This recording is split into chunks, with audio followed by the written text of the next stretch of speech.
Appearing near the start line, where they've been before, are father and son, Dick and Ricky Hoyt. There is no one here who hasn't heard about them, their story, and a human commitment that goes far beyond and far back.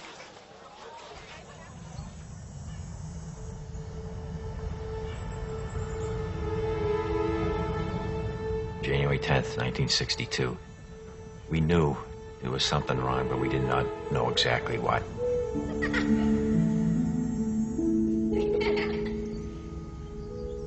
The doctor said, forget Rick. Put him away, put him in an institution. He's going to be nothing but a vegetable for the rest of his life. We cried a little bit.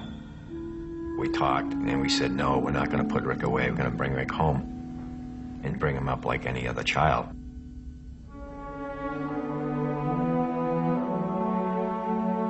We knew Rick was smart. We could tell by looking in his eyes.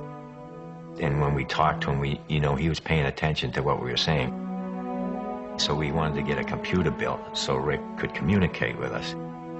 Everybody came to our house that night for Rick to say his first words. And everybody was betting, what is the first words Rick is ever going to say? His mom saying, it's going to be, hi, Mom. And me, the dad, saying, no, it's going to be, hi, Dad. Well, the Boston Bruins were going for the Stanley Cup, and the very first words Rick ever said was, go Bruins. Dick is a military man, so he knows a thing or two about commitment.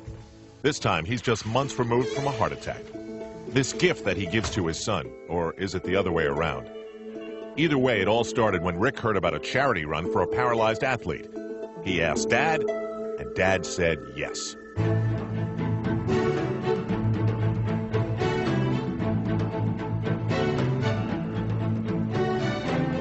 The gun went off, and we went off with all the other runners, and everybody thought that Rick and I would just go to the corner and turn around and come back. Well, we didn't. We finished the whole 5 miles, coming in next to last, but not last. And when we got home that night, Rick wrote on his computer, Dad, when I'm running, it feels like my disability disappears. So that was a very powerful message to me, that we finally found a sport that Rick could get involved in just like everybody else.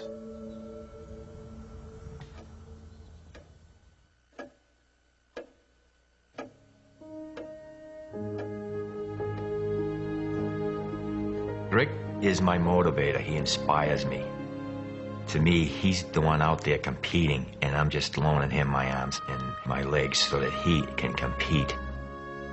There's just something that gets into me when I'm out there competing with Rick that I can't explain it, and we're able to go faster. And it's just an unbelievable feeling.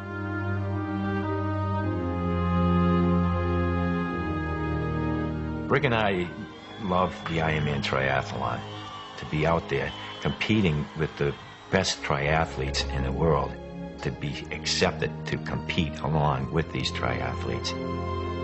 Just to be out there on that pier with all the other triathletes and then waiting in the water for that cannon to go off, it was just so exciting.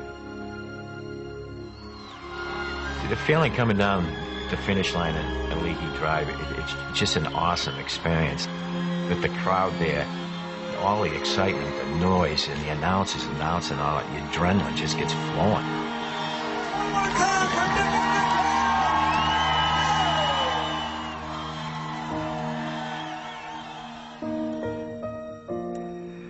I may be disabled, but I live a very fulfilling life. And if someone takes the time to get to know me, they will realize that I am no different than anyone else. Here he is. He graduated from public high school. He's graduated from college. He's out there competing in road races and triathlons. He lives a happier life probably than 95% of the population. Rick would tell you that, if he was physically able to do something, that he'd probably play basketball or football or hockey. But then he always says, no, the first thing he'd do is have me sit down in his wheelchair and he'd push me.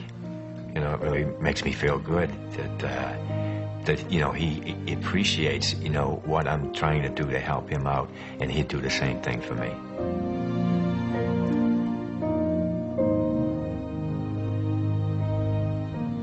Our message is, yes, you can. You can do anything you want to do as long as you make up your mind. You can do it.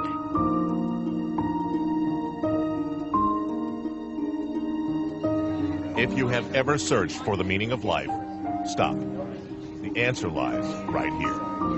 By the way, Ricky would want us to tell you the Bruins look pretty good this year.